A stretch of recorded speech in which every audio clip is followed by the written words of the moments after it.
As soon as I saw racing, I don't know what it was, it just gripped me. I think it's just the adrenaline rush that you get from it. And, you know, going quicker and quicker is always what I want to do. Always, you know, sort of upping the level. But I remember still driving with Dad to pick up our first kart, turning up and seeing it all there, waiting over the cart, the trolley, sort of all the sprockets, tyres, loading it into our van and driving home was just awesome. They bought the second-hand cadet kart from another racing family, brought it to, well, of all places, my home track at Landau in South Wales, put it down, started it up, went off, won the race, thought this is brilliant.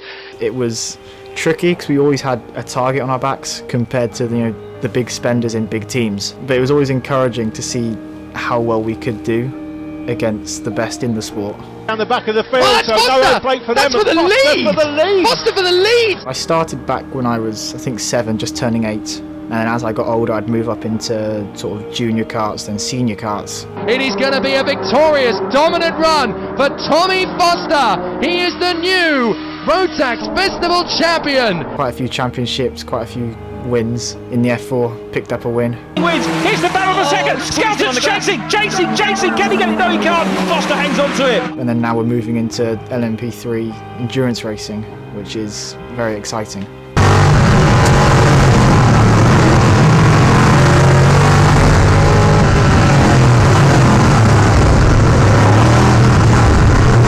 There's always cars around you in endurance racing just because it's such a filled up grid. We started 11th, which I think the whole team was expecting a little bit more, but you know, we took it, we just got on with it and came out with the win. Tommy, what an ending to 2 very strange hours of racing. Just tell us what was going through your head when you drove past the pit lane and you saw Team Virage behind you. I didn't even know on the last lap because I was passing a GT car. I thought we still had one more lap. I didn't know I was even on the last lap. I sort of got, because it was such a long race, I think I just went into a zone where I just need to overtake everything I see, just go forever basically.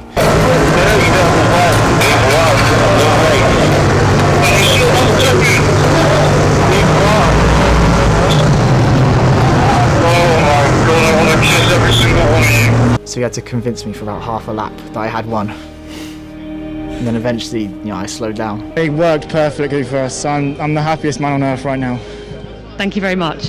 Thank you. For me, there's huge pressure because to go to races, you need to have the funding. You know, a lot of people can go have a mistake and they'll just turn up next week and do the same thing. If I do make a mistake or have a crash, you know, that could be my last race. In karting, we were able to fund it ourselves just through business and my parents.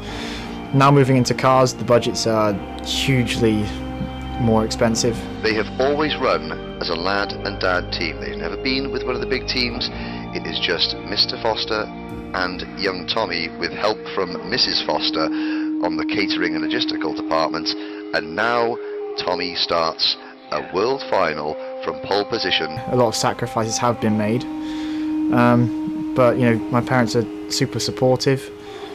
We're going to keep on trying to go as far as we can. I don't think we can really do any more ourselves after this race. So, we're just trying to get through race by race, struggle this year, and if all goes well, you know, hopefully we'll get picked up next year. When coronavirus came around, it hit us as hard as I think it hit anyone. So we took a year out. It was frustrating, but I guess it just fueled myself and my parents to work even harder to make sure that we could get back out. You know, throughout lockdown, I was lucky that we were building my own gym room and simulator so I could keep my mind focused on what I had to do when getting back into racing, keeping me involved as close to racing without actually doing it. If I can keep on doing what I'm doing this year and the team can keep, you know, providing me with a strong car, then we can keep on winning. This is definitely the best team that I have been with throughout my career so far.